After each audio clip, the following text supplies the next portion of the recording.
Tears and yawns. I think you can expect that whenever you go to a movie.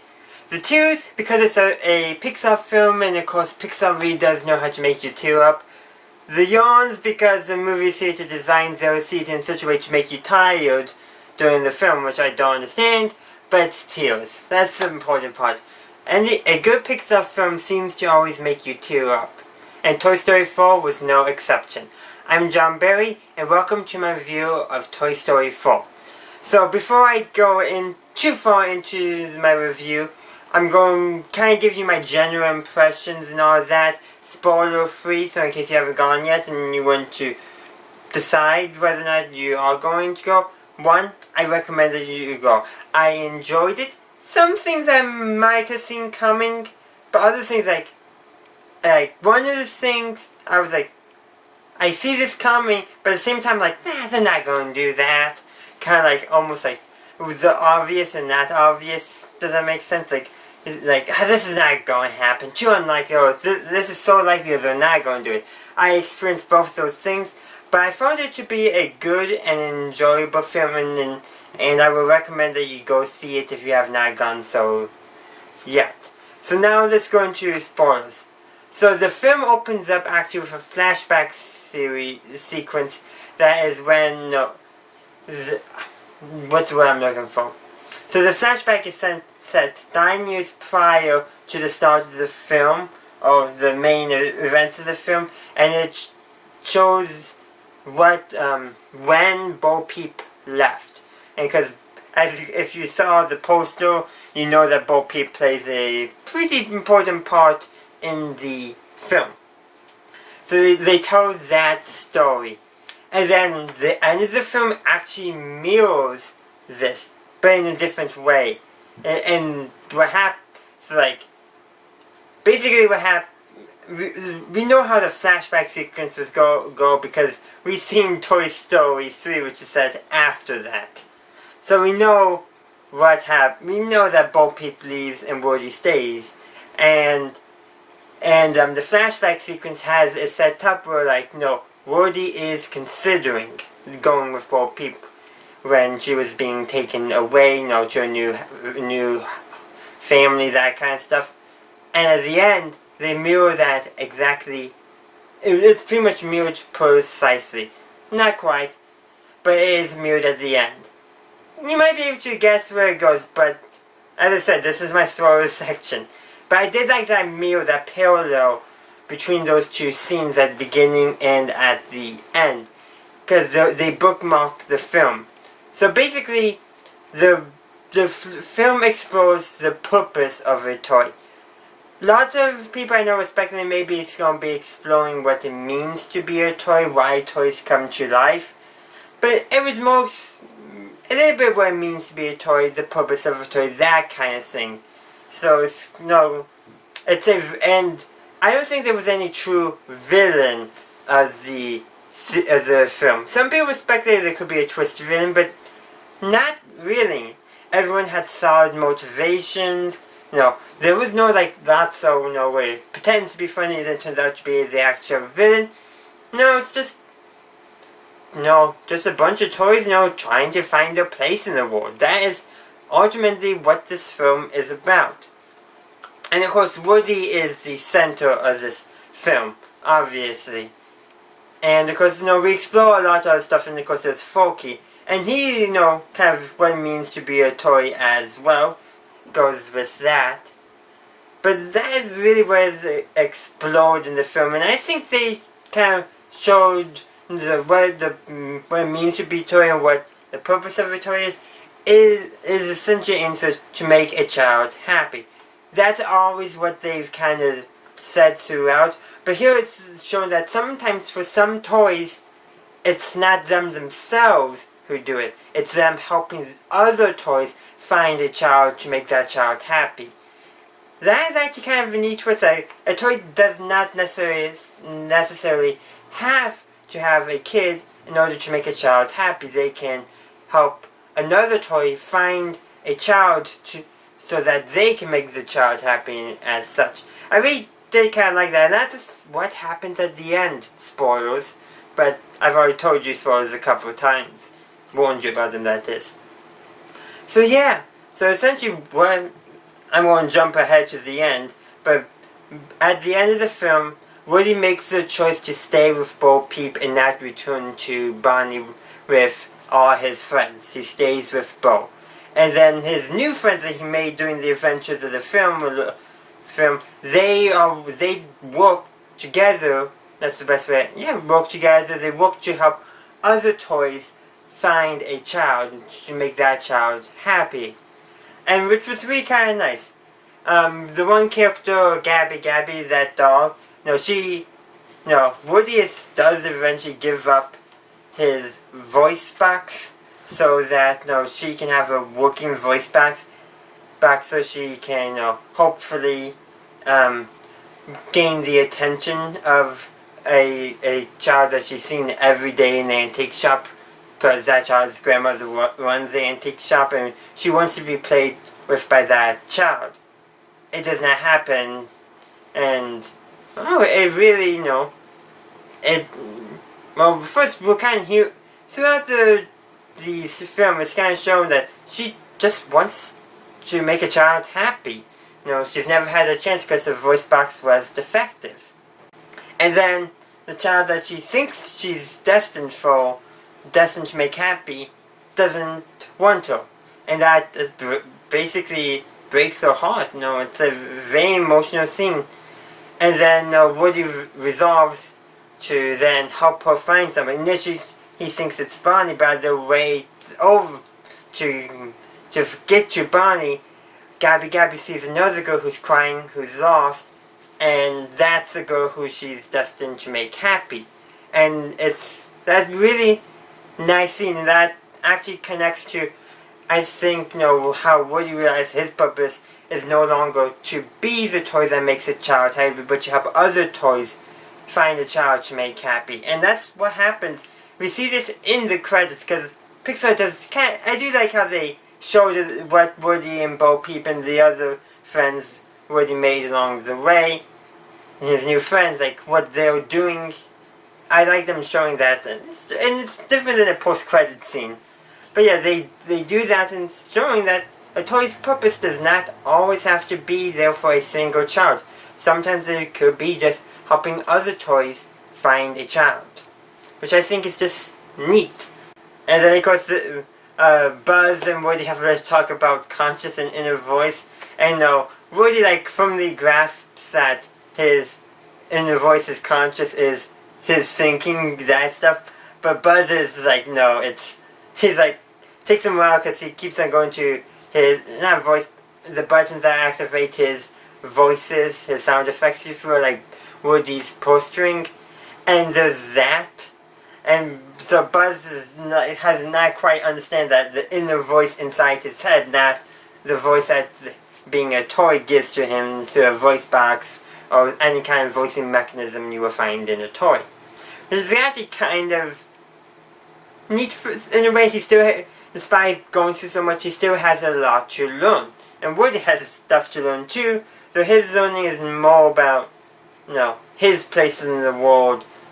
While Buzz has just, learning how to be himself and more of, or how to, be more than a toy, if you will. It's kind of hard to grasp. Or to explain, I should say. But he's still learning stuff about himself as well. It's a much smaller arc as well. Yeah. What else does the film tell us?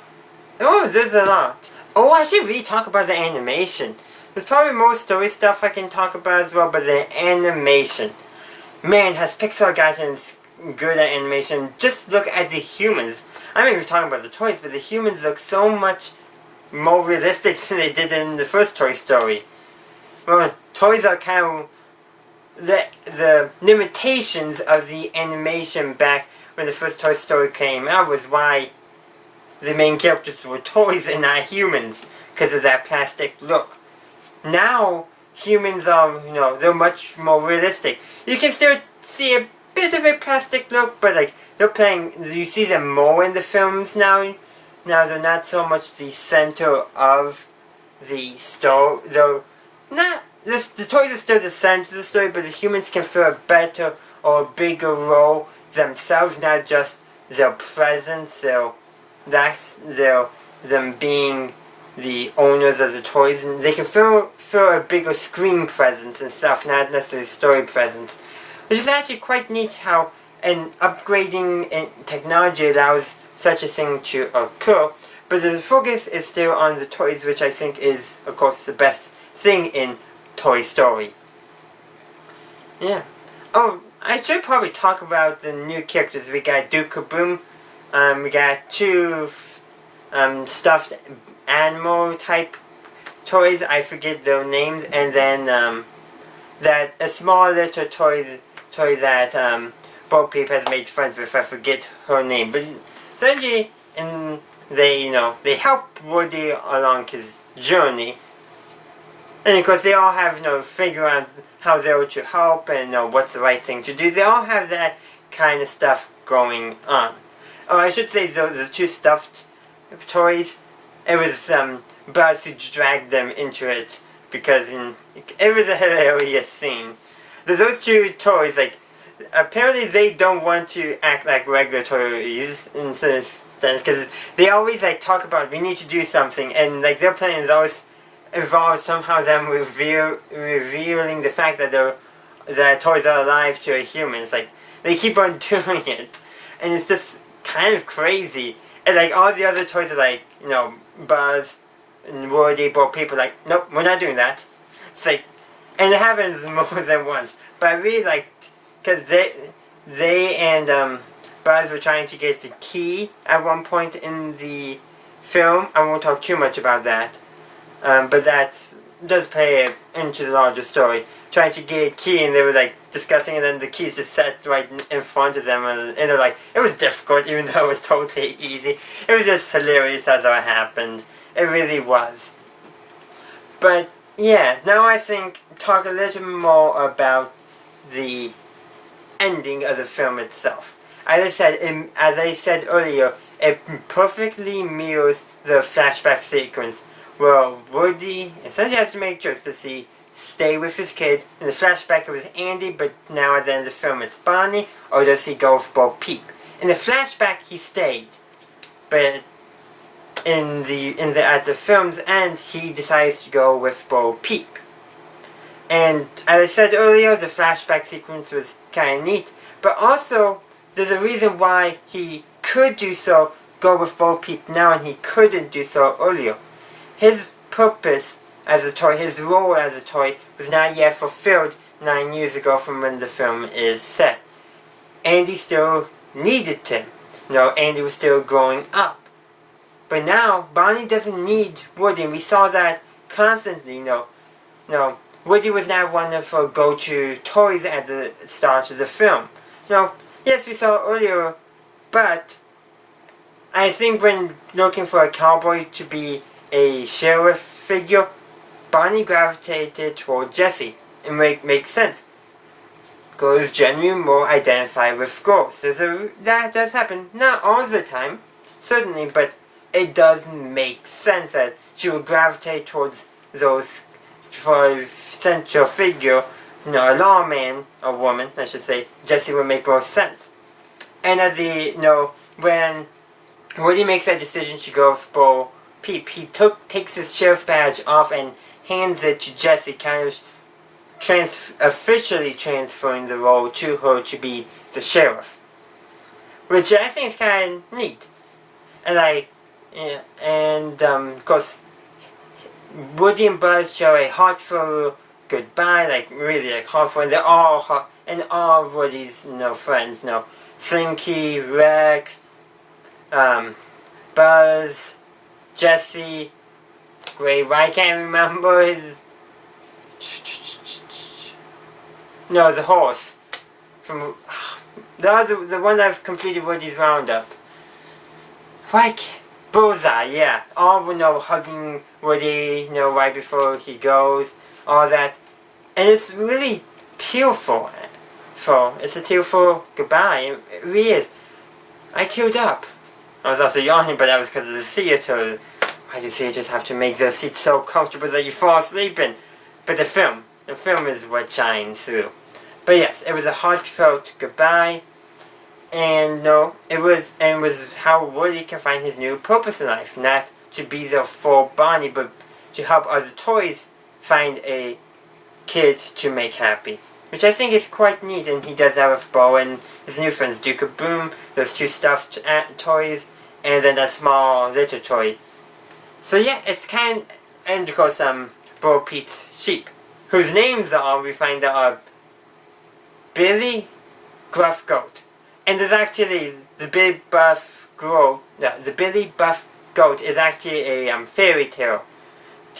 I forget the specifics, but I really like that idea that, and like, you know, it was right before Bo Peep was left, you know, was taken to another family, another kid, is when Woody first found out their names for the first time.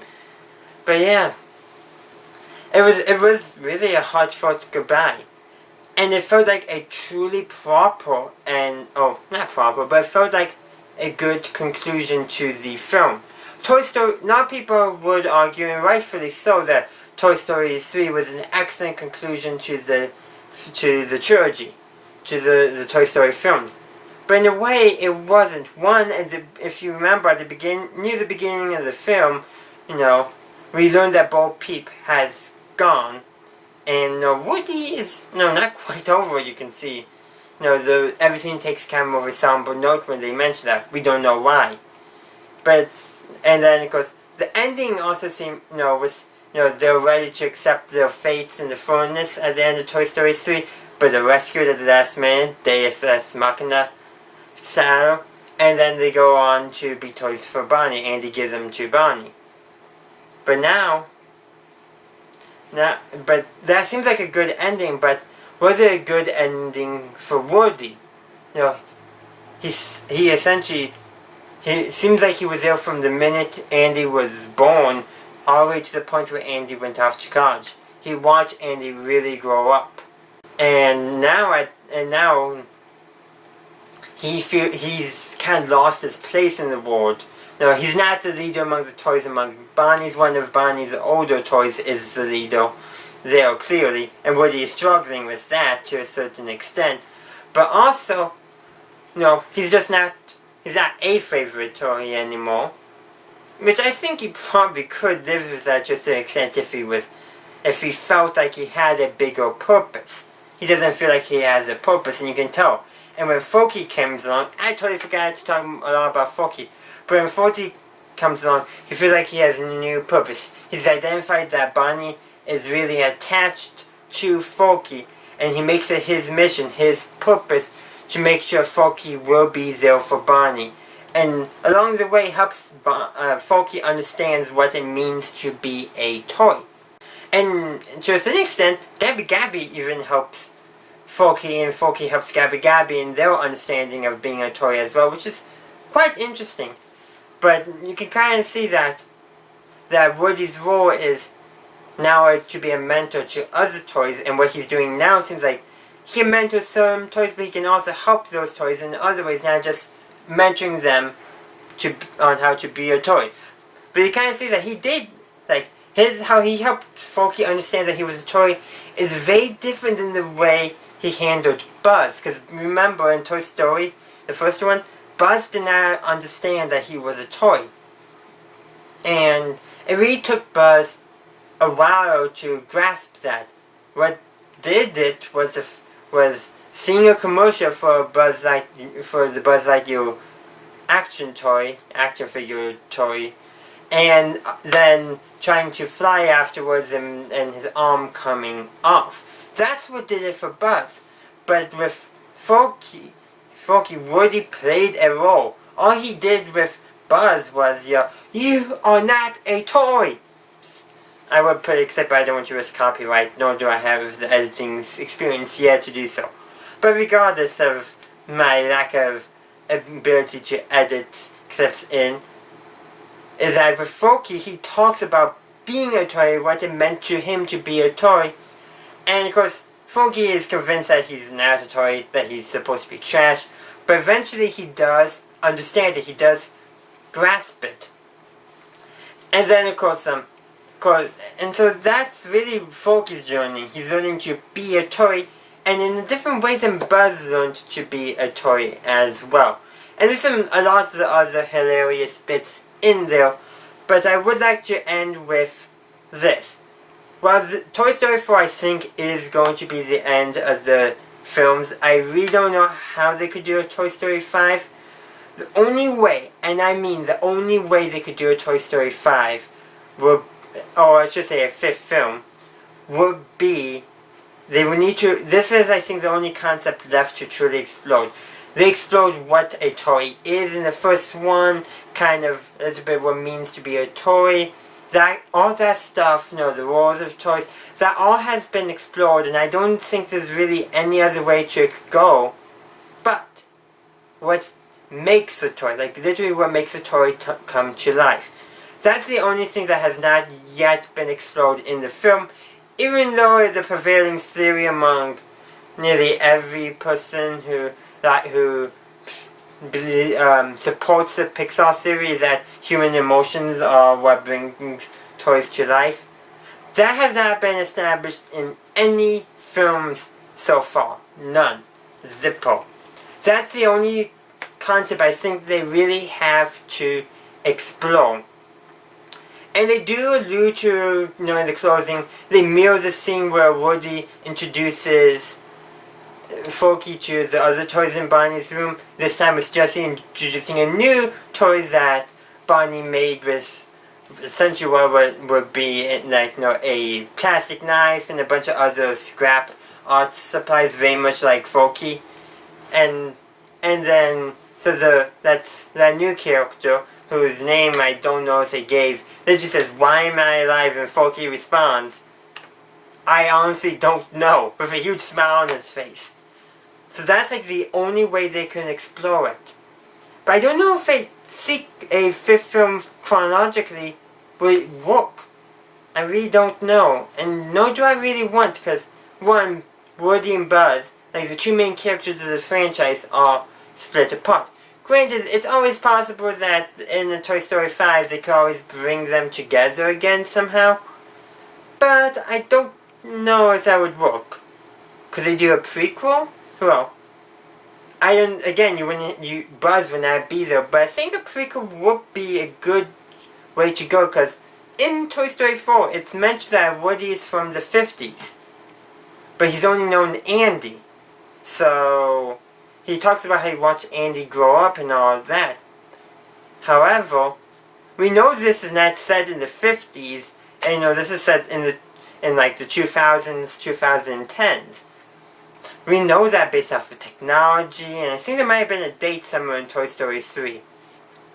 But we know that Andy is closer to my age than, let's say, my parents' age, and even then, Woody's even older.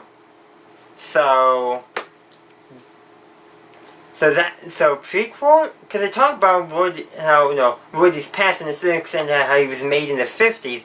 And Woody knows that, but obviously he doesn't know what happened from the 50s, from like the moment he was made, and he remembers very little of that, to, being Andy's toy.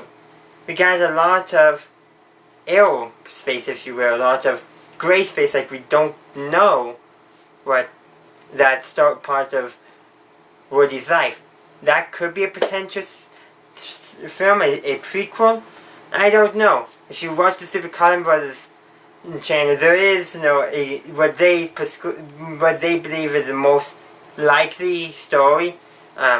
Pixar themselves, or somebody at Pixar, said that's not true, that's not the actual story. Who knows? I'll leave it to you to judge. But I will go check it out, and I'll try to link it somewhere. But, yeah, we don't know. It could be explored, it could not. But regardless, I think this 4-story film series, this quadrilogy, if you will, is the complete Toy Story saga. They could explore other concepts. The only one left is what makes a toy be alive. That's the only thing to explore, but at the same time, I don't know how they could explore it successfully. And in a way, I like having that mystery alive so that it leaves us to the fans to speculate on at least something. Give us that. I don't know. It's ultimately up to what we think is best and what they think is best. No, we just gotta give them feedback and how well we enjoyed the film. And I gotta say, I did enjoy the film. If they did do Toy Story 5 in some form, would I see it? Yes. Do they have to? No. Do I want them to? I'm unsure. I'll leave it at that. But as for Toy Story 4, it was a great film. If you've seen it already, please let me know what you think of the film. How did you enjoy it? What did you think of some of the points I brought up? And if you think there should be another Toy Story film, yes, no, and why? I just would like to hear from you. I'm personally unsure. I'm leaning toward no for a 5th film. But I'm not against it, but it would have to have a good premise. But I think these 4 films we have are great. And I think it's a good, solid franchise. And it doesn't need a film. It doesn't require another film. Let's put it that way. But I want to hear from you. And if for some reason you've not seen it and you ignored my spoiler warnings, have I convinced you to go see it? So thank you for watching my Toy Story 4 review. If you enjoyed it, please leave a like. Also, do consider checking me out on social media. Links are in the description. The same goes for my website, my Discord server, and my Patreon. Also, feel free to check out the video or the playlist on screen. And as always, have a good day, a good night, wherever you are. May the Force be with you, always.